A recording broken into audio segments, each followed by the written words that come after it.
Hello दोस्तों, मैं आपकी जेडएस क्लासेस स्वागत करता हूं। हम लोग पढ़ने वाले हैं क्लास 6 का हिस्ट्री। तो क्लास 6 हिस्ट्री एनसीईआरटी हिस्ट्री है और इसमें आज हम पढ़ेंगे अतीत के बारे में कि अतीत के बारे में कैसे जानें। आइए देखते हैं अतीत के बारे में कैसे जानने।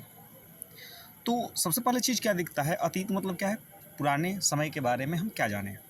देखिए, जानने के लिए हम सबसे बेहतर तरीका क्या है कि जो भी प्राचीन समय में लिखी गई पुस्तक है उसको ढूंढ कर क्या करना है, पढ़ना है।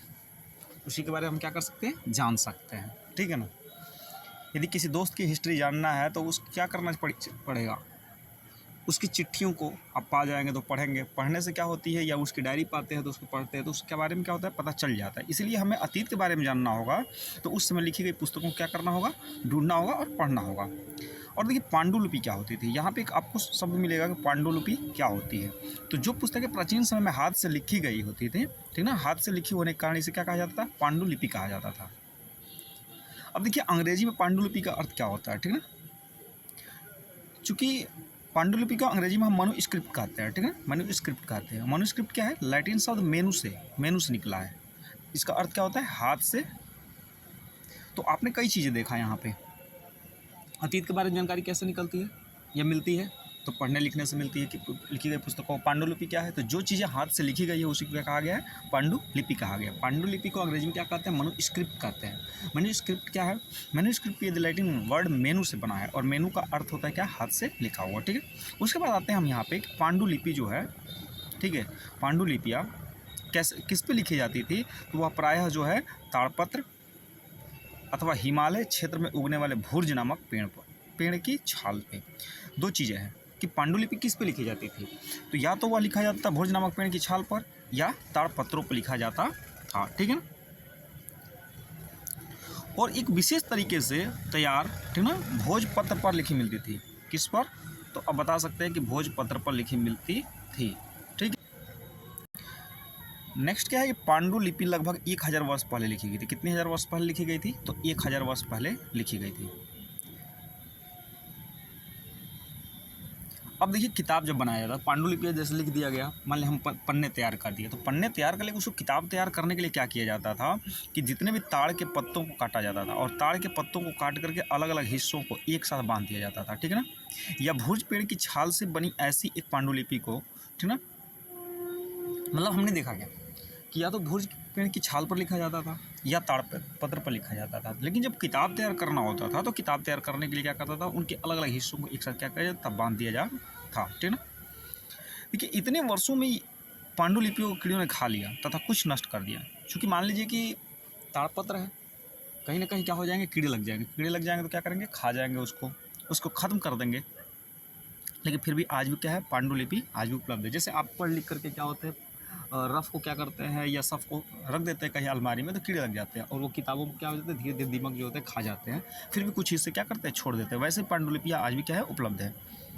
और ये पांडुलिपियाँ मिलती कहाँ है, पांडुलिपि मंदिर और विहारों से प्राप्त होती है। विहार क्या है, जैसे गौतम बुद्ध वाले स्थान जो है, ठीक ना, उसी को विहार कहा गया है।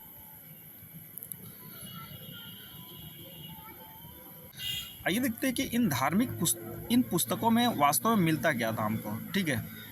तो देखिए, इन पुस्तकों में धार्मिक मान्यताओं एवं व्यवहारों, राजाओं के जीवन, औषधि तथा विज्ञान आदि सभी प्रकार की चर्चाएं मिलती थी। जो पांडुलिपियाँ तैयार की गई थी प्राचीन लोगों के द्वारा, जो पुराने लोग थे वो लिखते पढ़ते थे, तो उसमें क्या क्या मिलता था, तो औषधि, विज्ञान, राजाओं का जीवन, मान्यता, व्यवहार, क्या क्या हमारी सांस्कृतिक थी, उनकी सारी जानकारी क्या होती है, उन किताबों में मिलती है। उसके इनके अलावा की बात करें तो महाकाव्य हैं, कविताएँ हैं, नाटक है। ठीक है। और जो भी देखिए, जो भी पांडुलिपियाँ लिखी गई थी वह क्या है, कई संस्कृत में लिखे हुए मिलते हैं। ठीक है ना। जबकि अन्य प्राकृत और तमिल। प्राकृत मतलब क्या होता है, प्राकृतिक मतलब होता है कि बोलचाल की भाषा की बात कर रहा है। ठीक है ना। जैसे गौतम बुद्ध ने जो दिया था वह उपदेश दिया था। प्राकृतिक भाषा का प्रयोग कौन करते थे, आम लोग करते थे। कि जो मैंने बताया आपको यहीं भी दिया, आम लोग क्या होते हैं, जैसे हम क्षेत्रीय भाषा, घरेलू भाषा जो यूज़ करते हैं वही को प्राकृत और तमिल में है। ठीक है ना। आगे देखते हैं हम लोग, बात करते हैं कि लगभग 2250 वर्ष पुराना है ये पांडुलिपि। ठीक ना। और यह अभिलेख जो है वर्तमान के अफगानिस्तान के कंधार से प्राप्त हुआ है।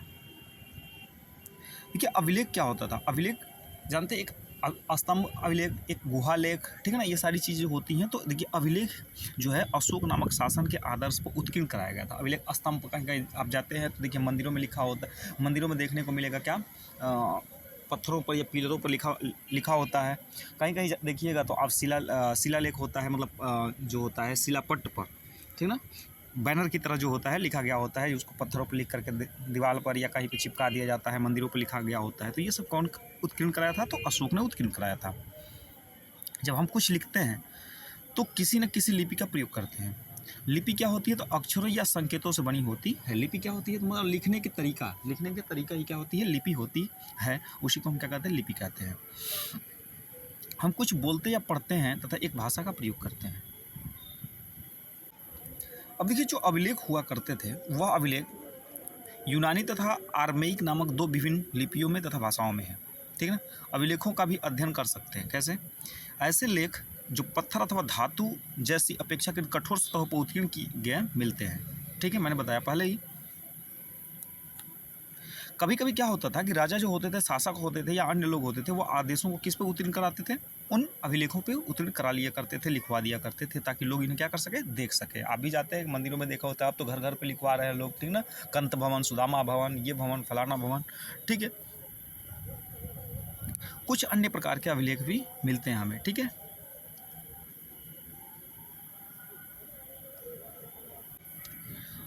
अब देखिए एक चीज़ हमको मिलता है यहाँ पे, व्यक्ति पुरातत्वविद क्या होता है? व्यक्ति पुरातत्वविद क्या होता है कि जो पुरानी चीज़ों को, ठीक ना, मनुस्क्रिप्ट जो होती है उन सभी पढ़ने लिखने, ठीक ना, उनके अध्ययन करने वाले को ही क्या कहते हैं? व्यक्ति पुरातत्वविद कहते हैं, ठीक है ना।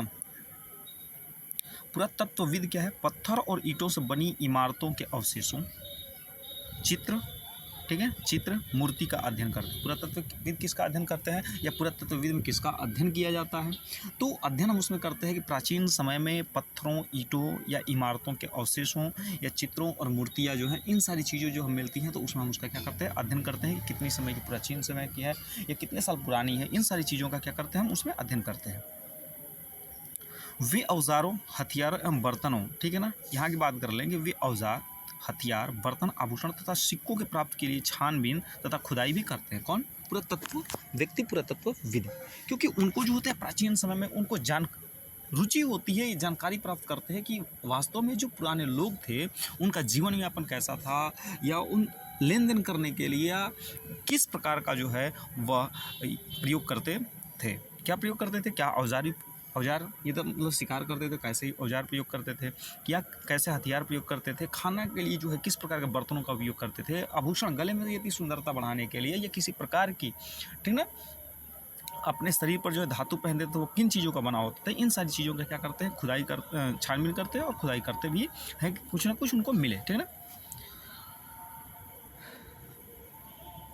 देखिए कुछ तत्वों को क्या किया जाता था कि कठोर कुछ ऐसी चीज़ें थी जिसको धातु या कठोर मतलब उनको पत्थरों पर या कठोर धातुओं पर लिखने का रीज़न क्या था कि वह जल्दी से जल्दी क्या हो जाए? नष्ट ना हो जाए। क्योंकि पांडुलिपियाँ जो थी, हाथों से लिखी हुई जो ताड़पत्र हुआ करते थे या भुज नामक जो छाल पर लिखा जाता था, वह क्या होती थी? उसको दीमक या कीड़े मकोड़े खा जाते थे। तो इसकी वजह से जो है वह धीरे धीरे जो है पत्थरों या कठोर धातुओं पर लिखवाना शुरू कर दिया। अब देखते हैं कि पुरातत्वविदों का और अन्य कार्य क्या है। और अन्य कार्य में देखा जाए तो जानवर, चिड़िया तथा मछलियों की हड्डियां भी क्या करते हैं? ये ढूंढते हैं। देखिए उनको ढूंढने से मतलब क्या होता है कि यह जानने में मदद मिलती है कि अतीत में लोग क्या खाते थे। अब क्वेश्चन दे देगा कि ये बताइए कि जो पुरातत्वविद है, ठीक ना, वह जानवरों, चिड़िया या मछलियों की हड्डियाँ क्यों ढूंढते हैं? तो आपको जो है ऑप्शन में देखने को मिलेगा कि इससे यह जानकारी प्राप्त करते थे कि वह वास्तव में प्राचीन समय में लोग जो थे या जो रहन सहन था उनको अपने जीवन यापन करने के लिए, अपने भूख को मिटाने के लिए वो खाते क्या थे, ठीक है। वनस्पतियों के अवशेष बहुत मुश्किल से बच पाते। यदि अन्न के दाने अथवा लकड़ी के टुकड़े जल जाते तो वे जले हुए रूप में बचे रहते हैं, ठीक है ना। पांडुलिपियों, अभिलेखों तथा पुरातत्व ज्ञात जानकारियों के लिए इतिहासकार प्रायः स्रोत शब्द का प्रयोग करते हैं। स्रोत क्या है? मतलब जिन चीज़ों से हमें क्या होती है? जानकारियाँ प्राप्त होती है, उसी को हम क्या कहते हैं? स्रोत कहते हैं। या कोई भी चीज़ जिसके माध्यम से हमें क्या होती है? प्राप्त होती है, वही हमारा क्या है? स्रोत है। अब देखिए इतिहासकार क्या होते हैं। इतिहासकार उनको कहते हैं जो अतीत का क्या करते हैं, अध्ययन करते हैं, ठीक है ना, उसे हम क्या कहते हैं, इतिहासकार कहते हैं। आइए अब अध्ययन हम करते हैं तिथियों का मतलब। तिथियों का मतलब क्या होता है, देखिए यहाँ पे दिया है कि बहुत ही बेहतरीन तरीके से दिया है कि यदि आपको कोई तिथि पूछता है तो शायद उस दिन की तारीख, माह, वर्ष, जैसे 2000 इसी तरह का कोई और वर्ष बताएगा, ठीक है ना। अब देखिए वर्ष की यह गणना ईसा मसीह मतलब ईसाई धर्म के प्रवर्तक ईसा मसीह के जन्म से की जाती है। किसके जन्म से की जाती है, ईसा मसीह के जन्म से की जाती, ठीक है, जन्म की तिथि से की जाती है। अब यहाँ पे दे रखा है कि 2000 वर्ष, कहने का तात्पर्य क्या है कि ईसा मसीह के जन्म के 2000 वर्ष के बाद, ठीक है ना। ईसा मसीह के जन्म के पूर्व की सभी तिथियां ईसा पूर्व लिखी जाती है। क्या लिखी जाती है, ईसा पूर्व लिखी जाती है, ठीक है ना। एक चीज़ और देखने को मिलता है, इतिहास और तिथियां। इतिहास और तिथियां अंग्रेजी में क्या है, बीसी। अंग्रेजी में क्या है, बीसी। हिंदी में इसे क्या कहते हैं, ईसा पूर्व। अब देखिए बीसी का तात्पर्य क्या है, बिफोर क्राइस्ट। बिफोर क्राइस्ट का मतलब क्या होता है, ईसा मसीह के जन्म से पहले, ठीक है ना। देखिए कभी कभी आप जो है इसमें एडी मतलब हिंदी में ईस्वी, ठीक है, लिखा पाता है। इसका मतलब क्या होता है, एनो डोमिनी। अब देखिए 60 चीज़ें, छोटी छोटी चीज़ें हैं कि एडी का मतलब क्या है, एनो डोमिनी नामक दो लैटिन शब्दों से बना है। किससे, दो लैटिन शब्द से बना है। इसका मतलब क्या है, ईसा मसीह के जन्म के वर्ष से।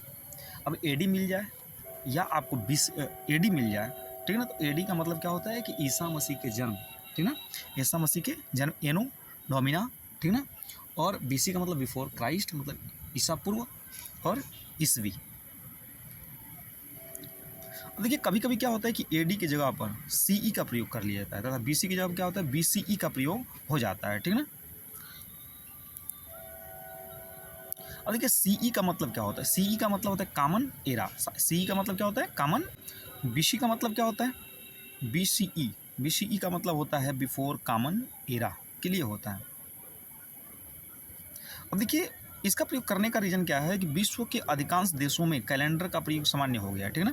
यदि हम बात करें भारत में तिथियों का रूप जो है लगभग 200 वर्ष पूर्व आरंभ हुआ, ठीक है ना। कभी कभी अंग्रेजी में बीपी अक्षरों का प्रयोग होता है। इसका मतलब क्या होता है, बिफोर प्रेजेंट होता है। अब देखिए हमने दो चीज़ें यहाँ पे सीखा। एक था हमारा क्या, बीसी, और एक दे रखा है बीसी। चाहे बीसी लिखे चाहे बीसीई लिखे, बीसी का मतलब क्या होता है, बिफोर क्राइस्ट, और बीसीई का मतलब क्या होता है, बिफोर कॉमन एरा। और सीई लिख दे या एडी लिख दे, इसका मतलब क्या होता है, ईस्वी होता है, ठीक है।